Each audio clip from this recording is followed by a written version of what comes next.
Hello everybody and welcome back to Casual Aquatics. Have you ever wondered if you can transplant a aquatic plant from the original little basket it comes in into a bigger pot? Well, we're going to try that very thing. Inside of this pot, at the bottom, I got lava rock.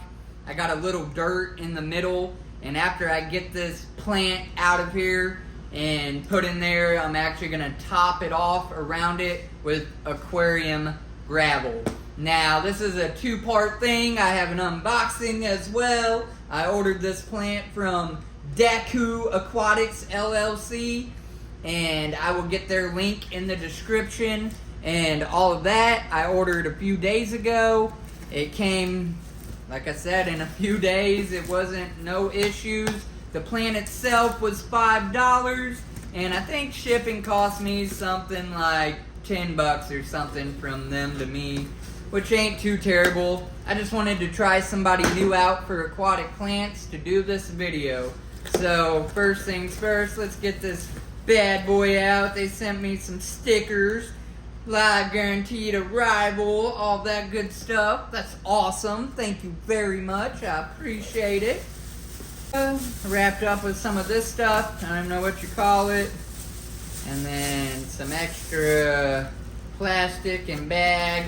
Now this is supposed to be an Amazon sword. Getting this unwrapped.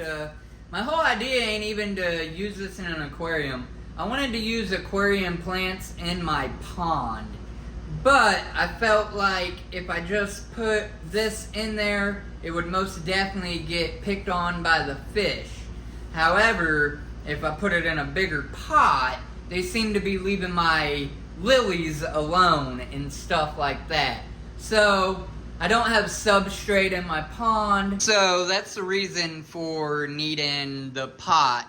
Now, I'm not going to throw this instantly into my pond. I'm going to put it inside of an aquarium, let it kind of rejuvenate from its shipping. Not that it looks too terrible, but some of these leaves aren't looking the best. So I'm going to put it in my aquarium, let it rejuvenate itself, and then hopefully throw it out in the pond, and I hope it lasts. It works. I hope it grows big and tall and does what we always want it to do, pull nitrates and ammonia out of the water. So stay tuned. We'll get a little sneak peek of it at least going into the aquarium, and then this video is going to be drawn out a little bit. In a few days, probably maybe even this weekend, I will throw it into the pond.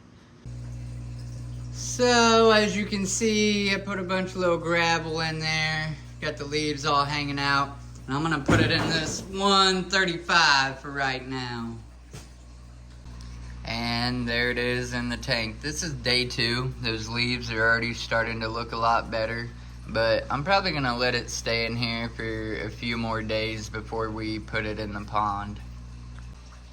Alright everybody, so we're going to move this to the pond now. I was hoping being in the aquarium would help it bounce back, but this aquarium is not on a timer right now with the lights. So that's probably got a lot to do with it. And I also had fish try laying eggs on it and stuff like that. So I think just a normal natural schedule out in the pond is what it needs anyhow. So it is nighttime. We're going to put it out there and then we'll check on it tomorrow. So at night, sometimes I come out here and that light will be turned on. That's right there above the pond. Otherwise, it gets a regular daylight cycle. I think I'm just going to drop it kind of right there by where my lilies are. You can kind of see them. And we'll check on it tomorrow and, you know, in a week from now.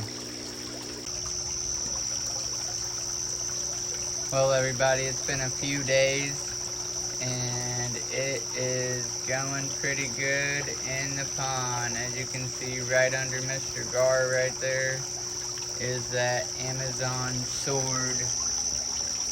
Now, let me know in the comments if you have any questions or want updates. And thank you again, Daku Aquatics, for the beautiful Amazon sword. And as always, everybody, stay casual and thanks for watching.